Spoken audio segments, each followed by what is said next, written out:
Allow me once more to thank His Excellency the Governor of Siaya for facilitating the hosting of this event at Luanda Kotieno here today.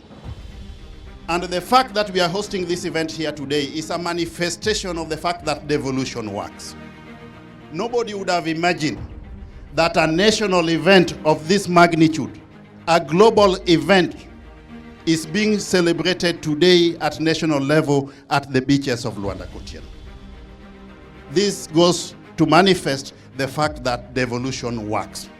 And I want to assure you on behalf of His Excellency the President that the national government is fully committed to devolution and will do everything possible to facilitate and strengthen our devolved systems of governance.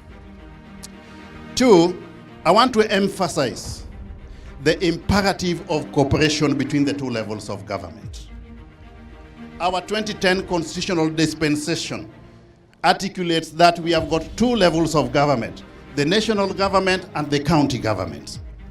But as much as these two governments are independent, they are collaborative and interdependent on each other.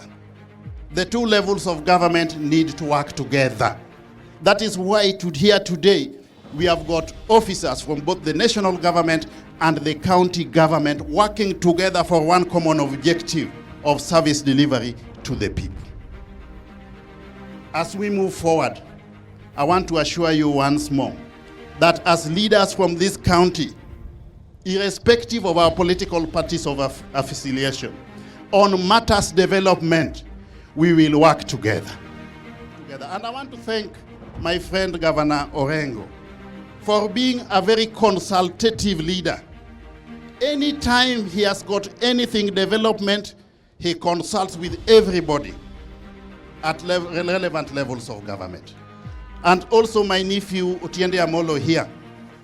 We work very well with him. I consult him depending on unfolding events from time to time. He also consults with me. And that is the way we should work as leaders. That's the way we should work as leaders, because we don't have people who belong to this party and other people who belong to a different party. Once we have had elections, the onus is on us to support all elected leaders. Here in Rarieda, we have no choice. We have to work with Otiende Amolo. In Siaya County, we have to work with Governor Orengo. In the Republic of Kenya, we have to work with President William Samoei Ruto in equal measure. Hello? Hello? There are several fundamental development initiatives which the national government is undertaking in partnership with the county government. The fish landing sites are being developed through facilitation by the national government, but handed over to the county governments to operationalize. As we speak, in markets under urban planning and urban development, the national government is working together with the county governments. Here in Siaya, we have got a municipal market coming up in Siaya. Right here in Rarieda, we have got one at Riat Kolemo, currently under construction, about 60% complete. We have another one at Akala ongoing. We have another one at Baruber ongoing. That clearly shows you that the two levels of government have to work together on matters development. Several issues have been raised here. For example, how do we develop Luanda Kotieno or Asembo Bay into a port, or facilitate transport from this side to the other side of the ocean? The side of Homa Bay, already there is going to be a ferry, public funded ferry, that is already being assembled from Bangladesh, and it will be here in another 1 month. We will have the ferry flying Homa Bay to Mbita and Mufangano Island. But in equal measure, we will ensure, based on consultations at appropriate levels of government, that we also have a ferry publicly funded plying Luanda Kotieno to Mbita, so that we have got proper connectivity. But over and above the ferries, long term, to facilitate optimal exploitation of the potential of the lake region, we are also going to have piers, so that we can have ship docking this side and collecting goods from this side and transporting the other side, and also to the neighboring counties. I don't want to preempt, but I want to assure you, Honorable Tienda Molo, that by February, we are going to launch the first project of a pier here in Rarieda. That is work in progress. We also have other plans, and I'm consulting with the MP to have an academy here in Rarieda. We also have plans of having a stadium. One of the stadiums being developed by the national government, the Ministry of Sports has promised that one of them will be domiciled here in Rarieda, and I'm consulting with the local MP so that we agree on an appropriate venue where that stadium can be established on one hand and the sports academy on the other.